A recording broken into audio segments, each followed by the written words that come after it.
నా చిలకలూరిపేట నియోజకవర్గ ప్రజలందరికీ కూడా నేను ఎల్లకాలము మీ మేలు మర్చిపోను, మీ అందరికీ రుణపడి ఉంటానని ఈ సందర్భంగా తెలియజేసుకుంటున్నాను.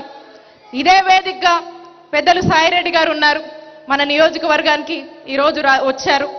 మరి మేము రాజకీయ అరంగేటనం చేస్తున్నప్పుడు మా వెన్ను తట్టి ప్రోత్సహించి మాకు అండగా నిలబడ్డటువంటి విజయసాయి రెడ్డి గారికి చిలకలూరిపేట నియోజకవర్గ ప్రజలందరి తరఫున నా తరఫున ప్రత్యేక కృతజ్ఞతలు తెలియజేసుకుంటున్నాను.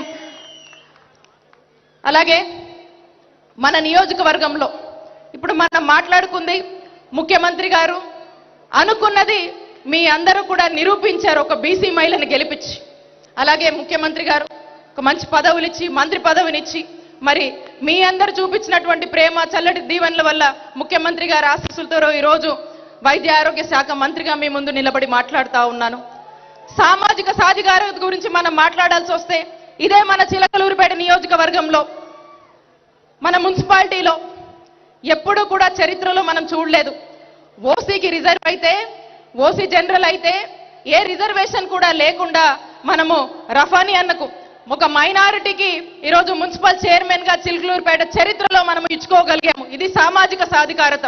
మరి అలాగే ఇంకా మనం చెప్పుకుంటూ పోతే మనం అసలు జగన్మోహన్ రెడ్డి గారు పూర్తిగా మనందరినీ కూడా ఆయన సొంత బిడ్డల్లాగా, ఆయన సొంత మనుషుల్లాగా చూసుకోవడానికి కేవలం ఆయన చేస్తున్న పాదయాత్రలో చూసిన కష్టాలను, ఆ ప్రభుత్వంలో ప్రజలు పడ్డ ఇబ్బందులను చూసుకుంటూ వెళ్ళి మరి ఇలాంటి ఇబ్బందుల్లో ప్రజలు ఇలాంటి పరిస్థితుల్లో ఉన్నారేంటి, మరి ఏంటిది అసలు మనం ఎలాంటి పనులు చేస్తే బాగుంటుందని వాళ్ళ బాధలను చూసిన రోజున, ఆ రోజున ఆయనకు వచ్చిన ఆలోచనలోని ప్రతి ఒక్కటి ఆచరణలోకి తీసుకొని రావడం జరిగింది.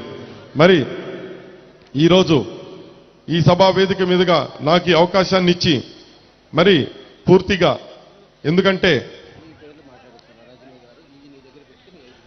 ఎందుకంటే నాకు ఈ అవకాశాన్ని ఇచ్చి ఇవన్నీ తెలియజేయటానికి ఈరోజు ఇక్కడికి నేను మరి రాగలిగానంటే అది కూడా జగన్మోహన్ రెడ్డి గారి ఆశీస్సులే కేవలం. రేపు మీరందరూ కూడా మీ యొక్క ఆశీస్సులతో, మీ యొక్క ప్రేమానురాగాలతో మన చిలకలూరిపేట పట్టణంలో కానివ్వండి, మరి అలాగే నియోజకవర్గంలో కానివ్వండి, కుల మతాలకు అతీతంగా నేను మీ అందరి బిడ్డగా, నేను ఇక్కడే పుట్టి ఇక్కడే పెరిగిన వాడినా మరి కాదా అన్నది, నేను ఎలాంటి వ్యక్తిని అన్నది మీ అందరికీ తెలుసు. ఏ రోజు ఎటువంటి లాభాపేక్ష లేకుండా నేను మీ అందరితో ఎలా కలివిడిగా కలిసి ఉన్నది మీ అందరికీ తెలుసు. మీరు రేపు రాబో ఎన్నికల్లో మన పార్టీని బలోపేతం చేయడానికి మీ అందరూ కూడా నాకు మీ ఆశీస్సులు ఇవ్వాలని, మీ అందరి ఖచ్చితంగా ప్రతి ఒక్కరి మీ అందరి ఏవైతే నాపై పెట్టుకునే నమ్మకాన్ని ఖచ్చితంగా నిలబెట్టుకుంటానని తెలియజేసుకుంటూ